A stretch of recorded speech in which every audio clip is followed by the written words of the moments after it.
Welcome to the Pulse Project. Pandemics had an effect on everyone, whether it's physical health, mental health, effects of being isolated, financial stress, and more. This project's designed to show you the resources you have available to help you move forward during these tough times.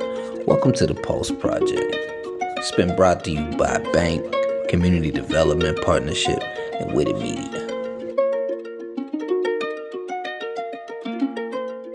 My name is Sue Otter, and Center for Hope is a ministry. We're a community center, but our main mission is feed and clothe my people. We have youth programs, we have senior food boxes, we have a huge pantry. We're part of a network of Pittsburgh Community Food Bank. We're considered a premier agency with them. We like to jump in and do pilot programs together. The lockers that you saw outside, those are outdoor food lockers. So there are some people that it doesn't work for them to come to a food pantry because they grab any job that they can, or maybe they have a transportation issue and they have to ask a friend to bring them, and they know their friend can bring them Tuesday morning. They can't lock down a time. Or the friend might say, I'm not going to sit and wait an hour. It's got to be quick. So by ordering your food through a food locker, you can pull up, punch it in like a Mac machine, you'll get a code, and only your locker doors pop open, which I think that's fascinating. Yeah. Some of the lockers are frozen, so you have your frozen meat. Some are refrigerated and some are shelf stable. I like that because a lot of times with programs, either you follow our rules, meet our times, Yes. or you're left out in the cold. Right. We don't operate like that. We pray about a lot of things. For example, you come to our food pantry and do what we call a walkthrough or pick up your refrigerated food twice a month. And when you do that, I was thinking, in poverty, you don't have a lot of choices. And it didn't feel good to me that you walk down and pick things off the shelf. So we started the second food pantry. It actually starts this week. When you come the second time, there are different things in there. And I might say to you,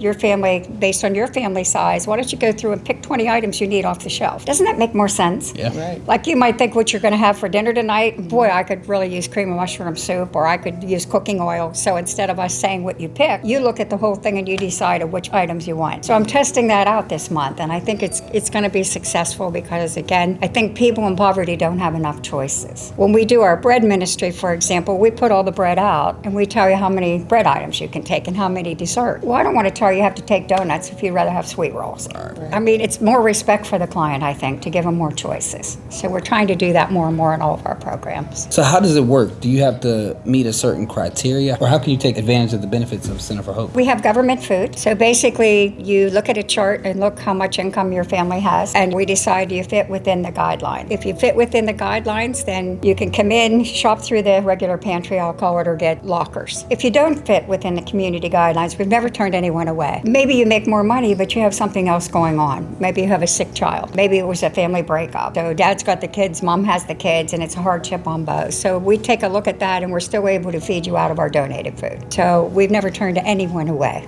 So I seen on the website, I was looking, I seen you got a program for family, adults, and youth. What are some programs that we have for adults? So the adult programs, of course, would be the regular food pantry. Then every Monday, adults or even hungry kids can come and get bread and dessert every single Monday. Every Tuesday, we have fresh produce and odds and ends of things in the hallway. So every Tuesday, you could come and get that. Then Wednesday and Thursday would be your walkthrough in the pantry or getting a locker. The other thing that we do is Thursdays. Every Thursday, we have in the cafe that you're sitting in right now, we have usually a hot meal for clients in our food pantry, or people that are just hungry and they tell me they're hungry, they can be my guest and come in and have a meal together in this pantry. We also try to help people when we have gift card. If you just got a new job and you don't have a car and you're struggling to get to work, we try to help you or help you locate gift cards or bus passes so that until you get your first paycheck, you can get on your feet. You look at it and like someone gets a job, okay, they've been out of work for a while and maybe they don't have a car, they don't have any money, so you try to do everything you can to help them get on their feet so they have some dignity to get there, have the outfit that they need to work or the outfit to even interview. So we try to do all of that as we can. It looks like to me is that you guys are trying to service the whole need, The whole need. just yes. not one. Right. We care very much. Even in our youth group, the theme is everybody matters. And if somebody matters, in poverty there are so many issues that a lot of people don't understand. And it could be your utilities phones are going to be shut off. You don't have anybody to watch your children. You don't have the right clothes to interview. You need food. Your children need a safe place to go after school. So there's a lot of that we can address. You look at the whole person, what do they need, and we refer them on to another organization that can help them with something they're looking for, share the knowledge, just help them get what they need. And how long has Center for Hope been up and running? Center for Hope started a long time ago, before I was even aware of it, with the United Methodist Church here in town. Very small black congregation. I don't know if you were familiar with it or not. And they had the idea of starting a community center, but they had a very small church. And they were leasing a building from a group that needed to put it on the market and sell it. And at that point, because the church wasn't big enough to really start a community center, they were doing the best that they could, but they were looking for a director. I didn't even know what Center for Hope was. I'll share my faith on this because this is how it happened. And I, at the same time, was praying, what do I do with my life? I was talking to some women who were abused, and I thought, geez, God, do you want me to start having women come to my home in my kitchen and just sit and talk and help them, or what do you need? And my friends are saying, you can't do that today because you don't know their background. They could have some issues that need addressed more than just talking in your kitchen and things like that. And so I really prayed on it, and God was just making me uncomfortable. Then I knew, and I was working for Girl Scouts at the time, writing grants for kids and things like that. And a friend of mine, who's the chairman of Center for Hope, said, did you ever think about Center for Hope? We were looking for someone, and I said no, and she said, let's go down. And so we drove down to Ambridge, and we went into the old building where we were, and we walked in, and I felt God's presence there. And I thought, this is it, isn't it, God? And I'm just kind of talking to myself, and I don't see a lot of activity or anything. And at the time, they were saying, can you think about interviewing to be the director here? We need to think about what we're going to do. Do we need to shut it down? Do we need to build it up? And I smiled, thought to myself, if God's in the mission, we're not going to shut it down, right? We know how that works. Even if you want to. And I said to my husband, if I interview for this job, would you volunteer? And he said, sure. And I keep praying on it. And I said, if I interview, let's interview together. He said, Sue, they're not asking for a team. I said, I know, but we'll never ask for a certain paycheck. Whatever they give us, and we'll share it. He said, okay, but they're not looking for two people. Well, they hired us to our amazement, both of us. And so we worked together. He had another job and all that too. But we worked together here, and that was such a blessing to me because here I am with my husband working, who since that time has passed away, but I have those memories. Being in it with the chairman of the board and my husband and myself and a few other people that were alongside of us to be able to really build this up. So along comes a for sale sign on our building in Ambridge, and my husband was alive at the time and said, what do you think we're going to do? I said, well, if we have to get a van, drive around neighborhoods and feed people, we'll do it. And I didn't realize it, but at the time a pastor was driving by watching the facility and wondering what's going on. And he came up to me, and I was unloading my car, taking bread out, and he said, what is this? And I said, it's called Center for Hope. And he asked me a couple questions, and I answered what we do to help people. And he said, may I come in? My name is Pastor Dana. I said, sure. And he came in, and he walked around. He had tears in his eyes, and he said, I've been asking my mission team and my pastoral team, what is it we need to be doing? What is it? And he said, I think it's you, our neighbors. And he was from, I get chills right now even when I talk about it. And so Pastor Dana went back to the Presbyterian Church in Swickley and said, your neighbors need your help. This is not me talking, Christ said, right? Gave me chills. Here you That's go. powerful. There you go. It's powerful. And so they got alongside of us, and the next thing you know, they recruited other people to come alongside, and the money was raised. When we left there, I mean, people were on their knees praying that we wouldn't lose the food pantry in Ambridge. They bought this building without a mortgage, but God took it right to the wire, and he provided the money that we needed at the last minute so that we understand that this building was provided by the Lord to serve his people, and everybody matters. So that's kind of the backstory of why I stayed and continue to stay, because I know it's God's mission. And I know that he brought us together. We see a lot of negative, but you and I can change the world right here in this place. That's right. And I believe that. And God sees your heart. It's not lip service. So don't try that with the Lord. You got to feel it, mean it, and believe it. So that's why we're here. Yeah, that's powerful, because this whole project, Paul's project, Beaver County Resources, came out of COVID, and you guys have been doing this, so you guys were ready for COVID. We were ready for COVID, but we didn't know it was coming. But he prepared us in so many ways. I stand in awe, because we kept a backstock in case there was a tornado or something that we could feed the workers. Well, that backstock came out during the pandemic. I mean, we tripled our numbers. We stayed on the front line, and we worked outside in the snow, rain, sleet, hail, to the extent one day it was so windy our tents blew down, and our neighbor brought us a new one. So we worked outside in the pandemic, and God protected us through all that. That's powerful. So I see you guys have, you guys are into youth as well. Yes. What all do you have going on for the youth? Well, in the youth program, it's actually a leadership program. So we take kids in and we teach them, you do your best. Don't let anybody tell you can't. Do your best. You get yourself a goal and we'll help you get there. And so if they were in the room right now, they would learn, if I said, these are my new friends, they would come up, they put their hand out like this, shake your hand, tell them their name, say welcome. They look you in the eye. They learn those life skills. They sit together with different cultures in here. We have, every Monday we have an art project or some creative, see on the walls, some creative project where they can express themselves. And that kind of tells me a lot behind the scenes. If somebody's picking the happy colors or just kind of sitting there not doing anything, then I know I've got some work to do or some help to get them. Tuesdays we do a business program or we do a social night. Business program consists of,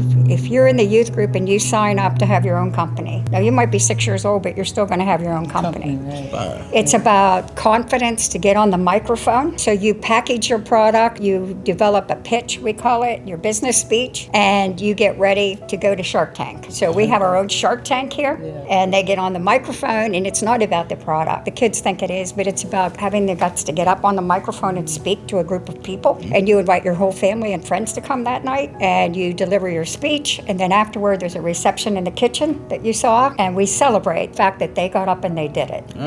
The sharks contribute money, and they get money back for that. They learn banking practices, like you learn, this is your account. Mom can't come in and withdraw for your account. That's not how it works in a bank. It's your account. Now, the bank's open certain hours, and they learn all those basic skills. Then they have some money for the holidays or for new shoes or whatever they want to do. So they have a business program that goes on, and it's really fun to be a shark. You two should think about that. It's just really fun. They have that going on, and then they have a night in the kitchen where I don't want to hear grandma's too tired to cook or mom doesn't feel good today. Help her. Learn to help. That's the deal. And so they come in the kitchen and they learn different things, and then they sometimes have tests. I think to teach a child how you make something in a crock pot and they go home and they don't have a crock pot feels cruel to me. So you take a test. If you get 100%, you'll get your crock pot. You'll get your cookie sheet. You'll get your cookbook. But you take a test and you earn it. That's a leader. You got to put something into it and you get something back, right? So it's a pretty neat program. Okay, that's powerful. Then we do things like go to the Y in Swickley, and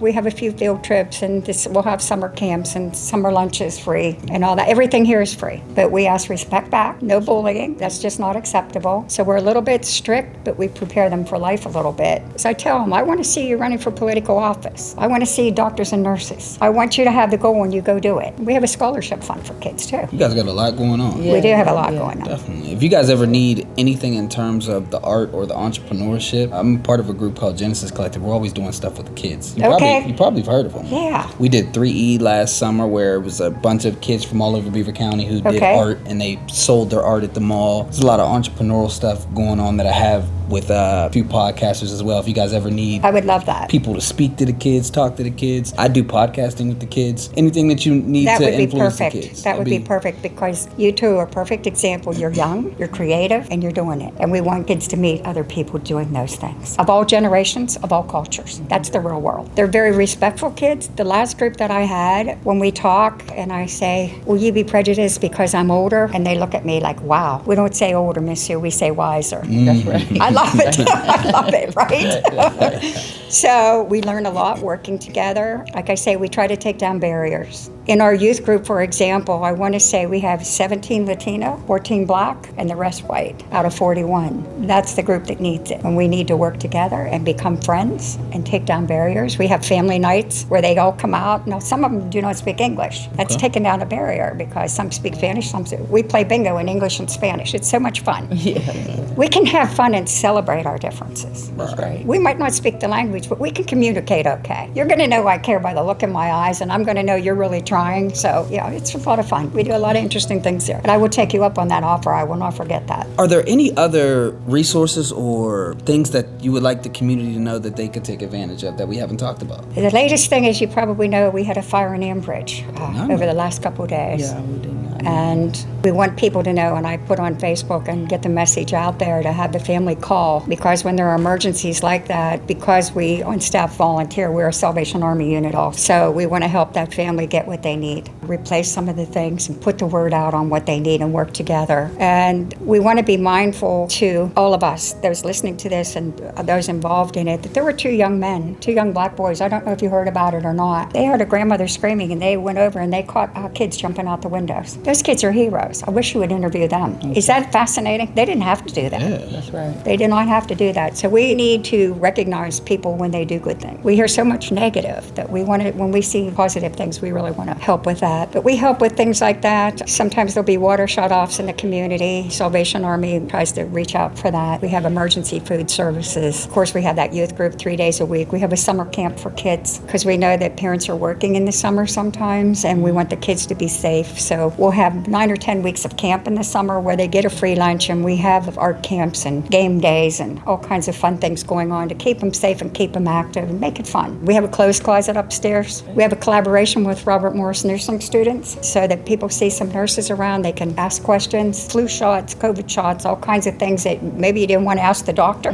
but you feel comfortable asking a nurse privately. But last week we had the Red Cross here talking about fire alarms, smoke detectors in your home, and offering to put them in for free. So we try to do a lot to help educate the community too, whether it's at a Thursday dinner or during a food distribution or whatever. I would say coming up in the second week of June and all through the year, if you're struggling, a lot of people find it very complicated to apply for food stamps. SNAP program they call it now. And we want to help people do that. And we have a translator that's going to help that will speak in Spanish too. And we hope to have it translated into Portuguese because we have some people from Brazil. So we want to help people get the food stamps and the things that they need. Because, you know, even if you aren't in poverty, if there's a lot of detail to something and you're on the phone and you're on there too long, you give up. And we don't want people to give up. We want them to get what's available to them. So people listening to this podcast, I don't care where you're from, if you need help signing up for food stamps, starting the second week of June, we'll have a space dedicated to that, and we'll be helping people do that. And we're able to do that because Pittsburgh Food Bank gave us a translator, which is wonderful. Good.